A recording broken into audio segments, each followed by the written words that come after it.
Knock knock. আমি জিৎ গাঙ্গুলি, রয়েছে এখন একাডেমি অফ ফাইন আর্টসে। বেশ কিছুদিন ধরে আশা করি প্রত্যেকেই দেখেছেন যে একটি প্রচ্ছদকে নিয়ে ফেসবুকে তুমুল আলোচনা চলছে। আলোচনাটা কি নিয়ে? বর্ষিয়ান শিল্পী গণেশ হালুয়ের একটি আঁকা প্রকাশিত হয়েছে প্রচ্ছদ হিসাবে একটি বহুল প্রচারিত সংস্থার শারদ সংখ্যায়। এখন অনেকেই প্রশ্ন করছেন যে এই ছবিটি এতদিন তো সবাই দেখতে অভ্যস্ত যে প্রচ্ছদ হিসাবে দুর্গা ঠাকুরের ছবি শারদ সংখ্যাগুলিতে, কিন্তু প্রথমবার কোনো বিমূর্ত ছবি প্রকাশিত হয়েছে, সে নিয়ে সমালোচনা তুঙ্গে। কেউ কেউ তা নিয়ে গণেশ হালুইকে ব্যক্তিগত আক্রমণও করছেন, কেউ কেউ জানাচ্ছেন যে এই ছবিটির মানে বুঝিয়ে দেওয়ার জন্য কী এঁকেছেন, আবার কারো কারো এই ছবিটি ভালো লাগেনি, আবার কেউ কেউ সেই ছবির যথেষ্টই প্রশংসা করছেন।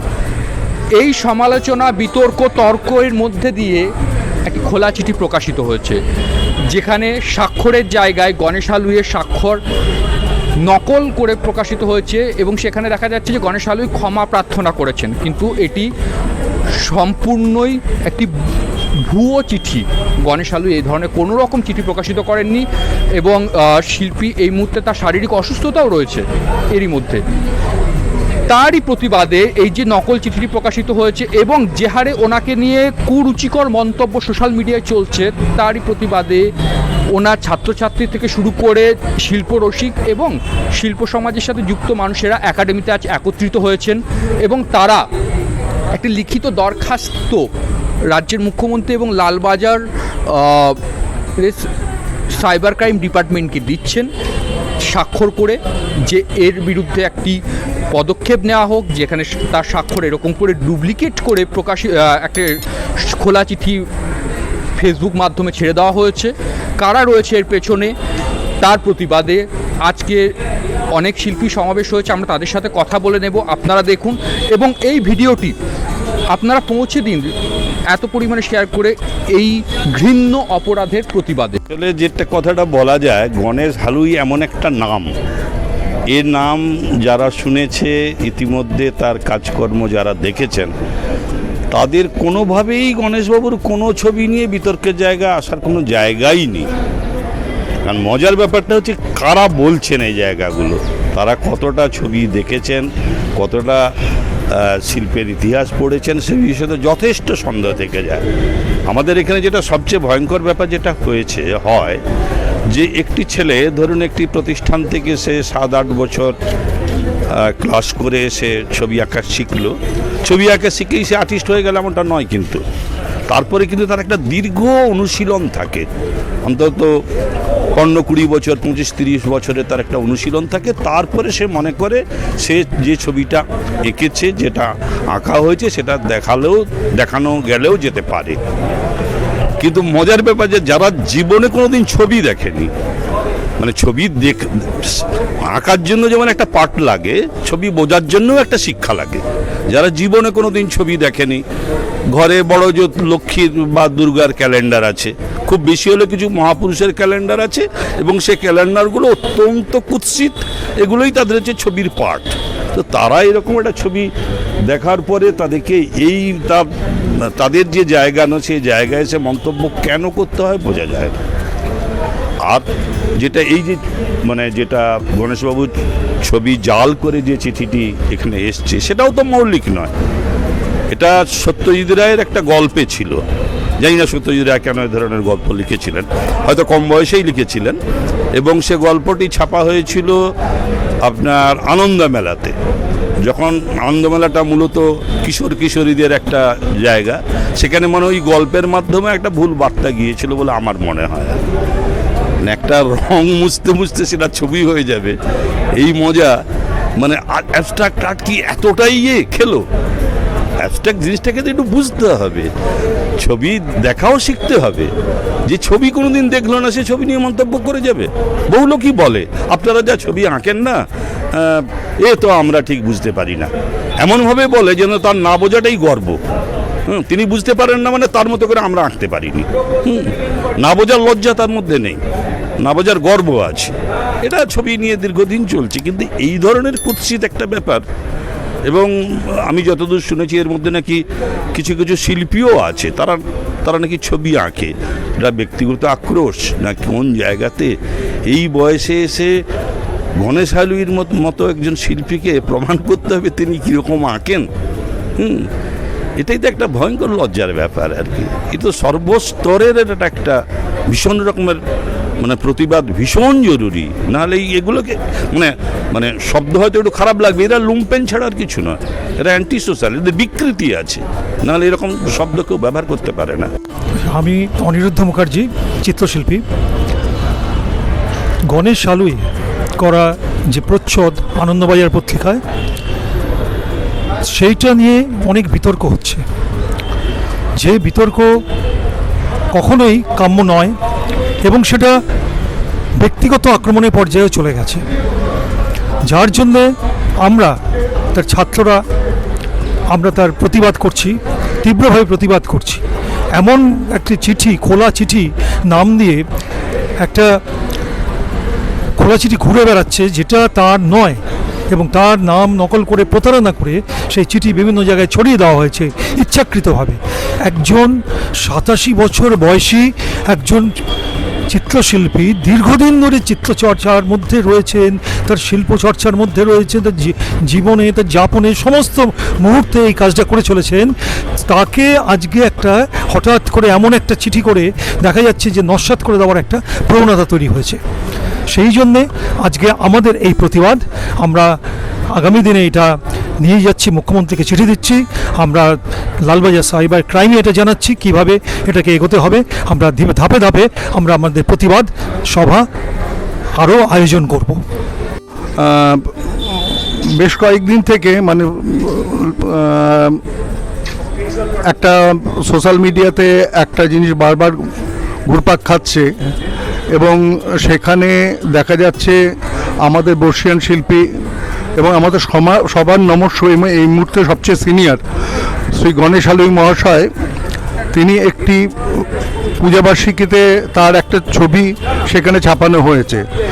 এমন হয়তো নয় যে পূজাবার্ষিকীর জন্যই উনি এঁকেছেন, তার একটা ছবি এবং সেটা বিমূর্ত ছবি যেটা উনি করে থাকেন মূলত সেই ধারার একটি ছবি ওখানে ছাপানো হয়েছে।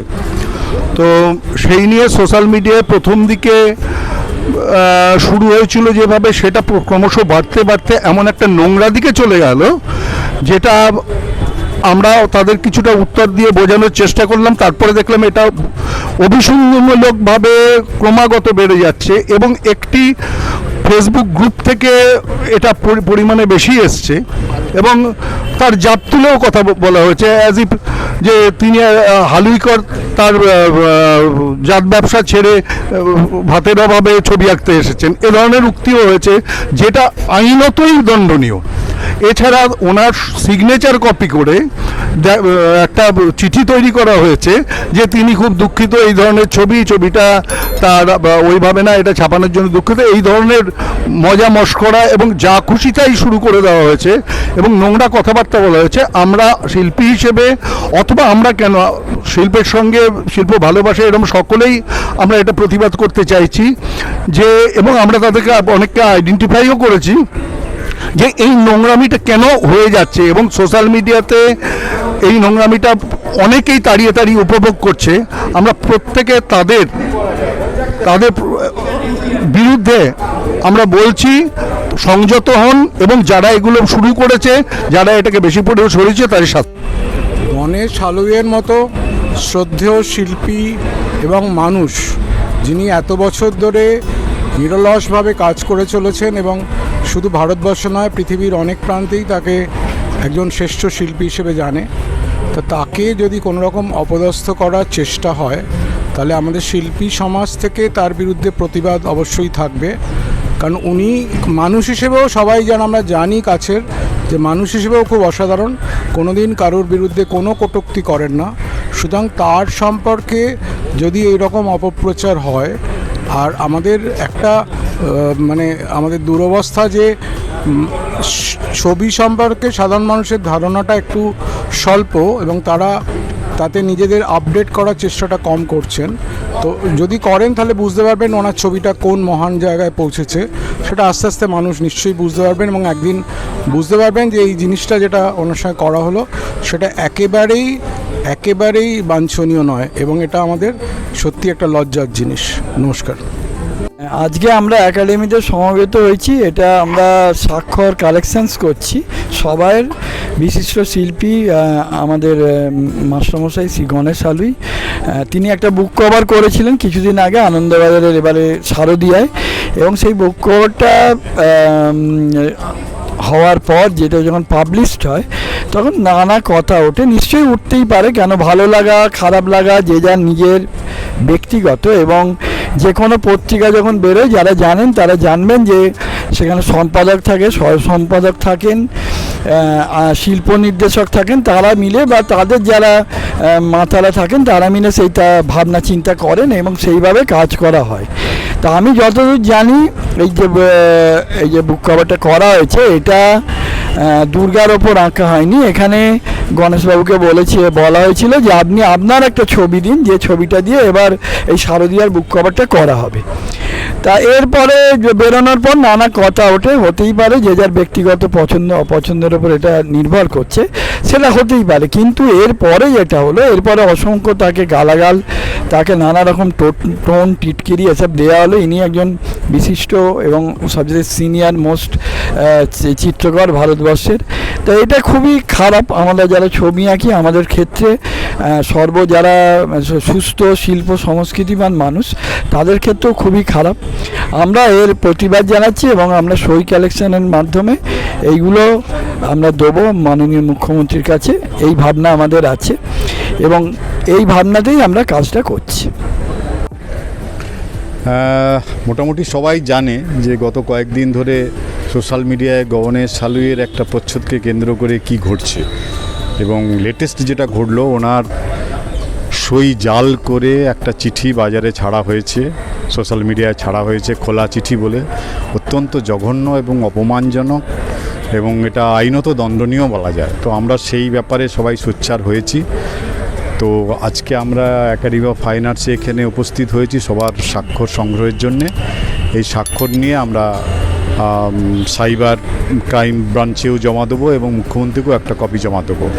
তো আমরা চাইছি যে কে নেপথ্যে আছে, কারা আছে, তাদেরকে অবশ্যই চিহ্নিত করা হোক, করে তাদের যথোপযুক্ত শাস্তি দেওয়া হোক। কারণ যদি ছাড় পেয়ে যায় ভবিষ্যতে, আজকে গণেশ হালুই বলে নয়, যে কোনো মানুষকে অপদস্থ করতে পারে, হেয় করতে পারে, তার একটা নতুন ট্রেন্ড দেখা গেল এবারের এর মধ্যে। আমার সবচেয়ে অবাক লাগছে যে আমাদের দেশে আর্ট সম্পর্কে মানুষের উদাসীনতাটা এত দেখি প্রতিনিয়ত। তো সেরকম একটা জায়গায় শুধুমাত্র একটা প্রচ্ছদকে কেন্দ্র করে যে তার খারাপ ভালো লাগতেই পারে, কারো খারাপ লাগতেই পারে, এবং তার জন্যে তাকে এইভাবে অপমান করা, তার চিঠি জাল করে তাকে অপমান করা, মানে এটা তো অভূতপূর্ব। এটা কখনো পূর্বে এরকম দেখা যায়নি। তো এটা আমার মনে হচ্ছে এটা ইমিডিয়েট এর মানে যে করেছে বা যারা এর নেপথ্যে আছে তাদেরকে অবশ্যই ধরে অ্যারেস্ট করে অবশ্যই যথোপযুক্ত শাস্তি দেওয়া উচিত। এটুকুই আমার একমাত্র আবেদন।